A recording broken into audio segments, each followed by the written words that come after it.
আপনাদের সামনে এই বাংলার 18তম বিধানসভা নির্বাচনে তার মূল্যবান বক্তব্য যুব সমাজকে উদ্বুদ্ধ করার জন্যে পান্ডুয়ার মানুষ, বলাগড়ের মানুষ, ধনেখালির মানুষকে উদ্বুদ্ধ করার জন্য তিনি আর 15-20 মিনিটের মধ্যেই উপস্থিত হচ্ছেন।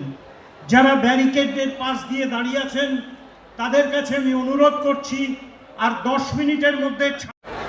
মঞ্চে উপস্থিত আছে হুগলি জেলা তৃণমূল কংগ্রেসের চেয়ারম্যান, ধনেখালির বিধায়িকা সম্মানীয় অসীমা পাত্র মহাশয়া। উপস্থিত আছেন আমাদের সকলের প্রিয় হুগলি লোকসভার সাংসদ সম্মানীয় রচনা বন্দ্যোপাধ্যায়। রচনা ব্যানার্জির জন্য একটা জোরে হাততালি দিন আপনারা। রচনা বন্দ্যোপাধ্যায় উপস্থিত আছেন। আমাদের আর একজন উন্নয়নের কান্ডারি বিধাননগর মেয়র আমাদের সকলের প্রিয় কৃষ্ণা চক্রবর্তী মহাশয়া। জেলার আমাদের কর্মদক্ষরা রয়েছেন বলাগড় বিধানসভার প্রার্থী রঞ্জন ধারা এবং সকলে আমাদের সুবিধা থেকে আরম্ভ করে নির্মলদা, মৌসুমী সবাই রয়েছে। এবারে ভোটে সারা বাংলায় মমতা বন্দ্যোপাধ্যায়, অভিষেক বন্দ্যোপাধ্যায়ের নেতৃত্বে 260টা সিট নিয়ে চতুর্থবারের মুখ্যমন্ত্রী হবে মমতা বন্দ্যোপাধ্যায়। আর অমিত শাহ, নরেন্দ্র মোদী বাংলার মা বোনেরা জুতো মারতে মারতে অমিত শাহ নরেন্দ্র মোদীকে বাংলা থেকে বিতাড়িত করবে। বাংলায় এই বাংলায় পরিযায়ী শ্রমিকদের স্থান নেই। আমরা হুগলি জেলায় 18টা সিট, আমরা 18টা সিটে জিতব। পান্ডুয়ায় সমীর চক্রবর্তী প্রার্থী হয়েছে। হুগলি জেলার মধ্যে পান্ডুয়া আমরা 50-এর ঊর্ধ্বে আমরা জেতাবো সমীর চক্রবর্তীকে। এবং মমতা বন্দ্যোপাধ্যায় 105টা প্রকল্প আপনার। মাছ খেলে মুগুল। বিজেপির বিহারের উপমুখ্যমন্ত্রী বলছে মাছ খাওয়া যাবে না। আমাদের খাদ্যাভাস নিয়ে যারা ব্যঙ্গ বিদ্রুপ করে, যারা টিটকিরি করে, যারা কোনোদিন মানুষের পাশে দাঁড়ায়নি, তারা নাকি মৎস্যজীবীদের সাহায্য করে। কোন কে বারণ করেছে? এতদিন তো করে রাজ্য সরকার করেছে। हमने गुरुदेव रूरल एडवांसमेंट मिशन बनाया है जो अगले 5 साल में 2 लाख करोड़ गांव के विकास के लिए देंगे। মিথ্যে মিথ্যে মিথ্যে। 2 লক্ষ কোটি টাকা তো দূর, আপনারা তো বাংলার খেটে খাওয়া মানুষের জল, রাস্তা ও 100 দিনের কাজের 1.96 লক্ষ কোটি টাকা জোর করে আটকে রেখেছেন। বাংলার মাননীয় মুখ্যমন্ত্রী পথশ্রী প্রকল্পের শুভ উদ্বোধন করেছেন, সূচনা করেছেন। কেন্দ্র সরকারের সব টাকা বন্ধ। সেই জন্যই সভা এবং কার অপেক্ষায় আমরা এতক্ষণ ধরে বসে আছি। তিনি খুব শীঘ্রই আসবেন, ওই জন্য আমরা কেউই আমাদের বেশিক্ষণ বক্তব্য দীর্ঘায়িত করছি না। শুধু এইটুকুই বলবো যে আপনারা আজকে এত মানুষ এখানে একত্রিত হয়েছেন, আমরা ভীষণ খুশি। এতেই বোঝা যায় যে তৃণমূল কংগ্রেসের জোর কতখানি, আপনাদের ভালোবাসা তৃণমূল কংগ্রেসের প্রতি কতখানি, এইটা আপনাদের সকলের এই সমাবেশে এসে আপনারা প্রতিনিয়ত, প্রতি মুহূর্তে, প্রতি সময় প্রমাণ করে দেন। যখন আমি যখন সাংসদ হয়েছিলাম, আপনাদের যেই রকম ভালোবাসা পেয়েছিলাম, যেই রকম ভালোবাসা দিয়ে আপনারা আমাকে সাংসদ করেছিলেন, যখন আমি সাংসদ হয়েছিলাম, আমি সব সময় বলি যখন কোনো সভায় যাই যে আমি সাংসদ হয়েছি আপনাদের সকলের ভালোবাসা, আশীর্বাদ নিয়ে। তো তার মধ্যে যেই সব জায়গাগুলো আছে তাদের মধ্যে অন্যতম ধনিয়াখালী আমি সবসময় বলি, কিন্তু তারপরে যেই নামটা আসে সেটা হচ্ছে পান্ডুয়া।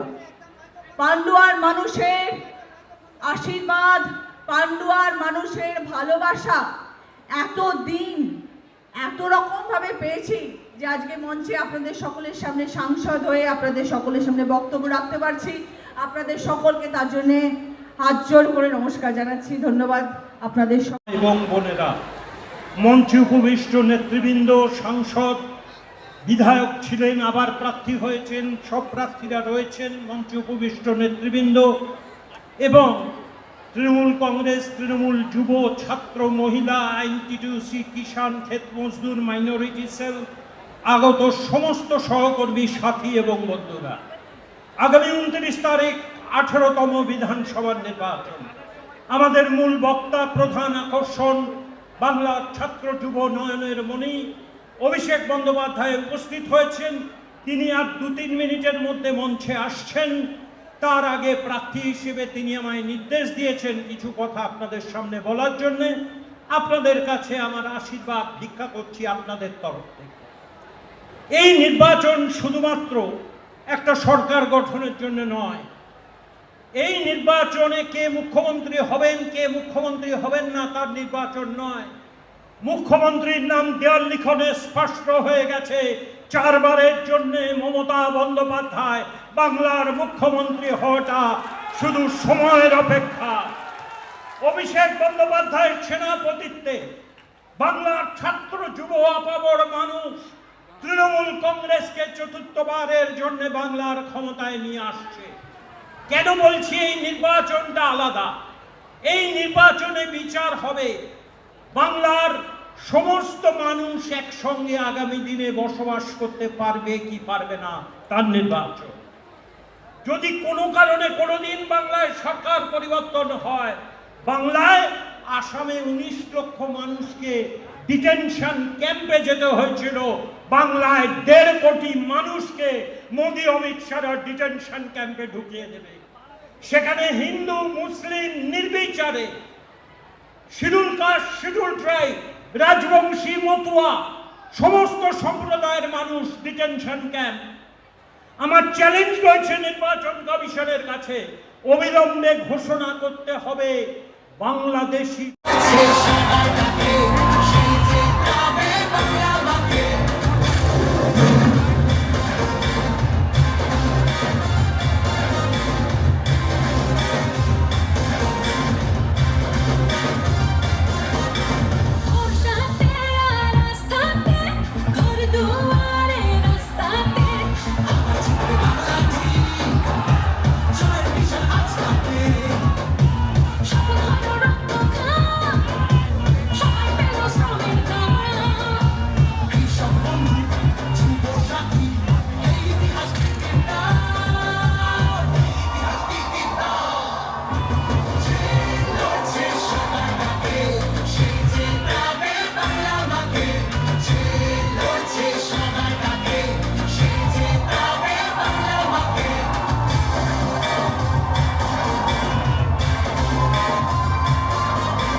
জয় বাংলা, জয় বাংলা।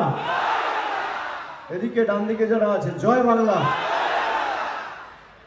সভামঞ্চে উপবিষ্ট জেলার নেতৃবৃন্দ এবং যার সমর্থনে আজকে আমাদের এই নির্বাচনী জনসভা, আমার দীর্ঘদিনের সহকর্মী, আপনারা যাকে রাজনৈতিক ময়দানে দীর্ঘদিন ধরে দেখেছেন, দলের অন্যতম মুখপত্র, সুবক্তা, পশ্চিমবঙ্গ তৃণমূল কংগ্রেসের সাধারণ সম্পাদক সমীর চক্রবর্তী সহ আমাদের সভামঞ্চে যুবসাথী ফেব্রুয়ারিতে ঘোষণা হয়েছিল, মার্চে টাকা পেয়ে গেছে। 14,000 যুবক যুবতী যুবসাথীতে টাকা পেয়েছে। পথশ্রী 2, পথশ্রী 3, পথশ্রী 4, গত 3 বছরে 132টি রাস্তার নির্মাণ সংস্কার করা হয়েছে। প্রায় 70 কোটি টাকা খরচ করে আমাদের মামাটি মানুষের সরকার করেছে, কেন্দ্র সরকার করেনি। আমি আপনাদের বলি, এখানে অনেক আলু চাষি রয়েছেন, পান্ডুয়ায় অনেকে আলু চাষের সাথে যুক্ত। এবার শীত বেশি পড়ায়, যেখানে 1 বিঘেতে 60-65 বস্তা আলু চাষ হতো, এবার প্রায় 125 বস্তা 130 বস্তা আলু চাষ হয়েছে। কি আমি কথা দিচ্ছি, যাদের নাম এই SIR-এ বাদ গেছে, এটা হয়তো আমাদের নির্বাচনের প্রতিশ্রুতি নয়। তার কারণ মানুষের অধিকার আমাদের কাছে নির্বাচনের ইস্যু নয়, এটা আমাদের হৃদয়ে রয়েছে, আমাদের মননে রয়েছে এবং আমাদের অন্তরে রয়েছে। যাদের নাম বাদ গেছে, ফল ঘোষণা হবে, রবীন্দ্রসঙ্গীতের সাথে ডিজেও বাজবে, আর অমিত শাহকে চ্যালেঞ্জ, উনি বলেছেন চুন চুনকে হিসাব হোগা।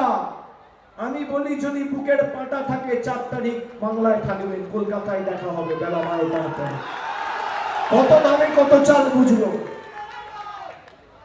আমাদেরকে ধমকানো, আপনি ভাবতে পারছেন বাংলার মাটিতে এসে বাঙালিকে শাসাচ্ছে। কাতর অনুরোধ, আবেদন, টাকাটা নিয়ে নেবেন। এই টাকাটা কারোর পৈতৃক সম্পত্তি নয়। অনেককে বলবে এই বিজেপির বুথে বসবে, 5,000 টাকা দেবো, বলবে হ্যাঁ বসবো, 10,000 টাকা দাও তাহলে বসবো। 5,000 চাইলে দিলে 10,000 চাইবে, আর 2,000 দিলে 5,000 চাইবে। এই যে বলছে পারবো না, আরে পারতে হবে, বসো, পারতে হবে।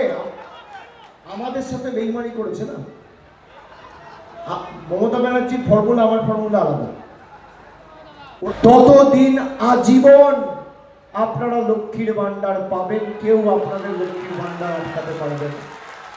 আমাদের প্রথম প্রতিজ্ঞা, আমাদের দ্বিতীয় প্রতিজ্ঞা, কেন্দ্র সরকার সাহায্য করুক বা না করুক, আগামী 5 বছর এরা টাকা দিক বা না দিক, 5 বছরের মধ্যে বাংলায় যত বাড়ি আছে সবার বাড়ির ভিতর নলবাহিত পানীয় জলের সুব্যবস্থা আমাদের সরকার করবে।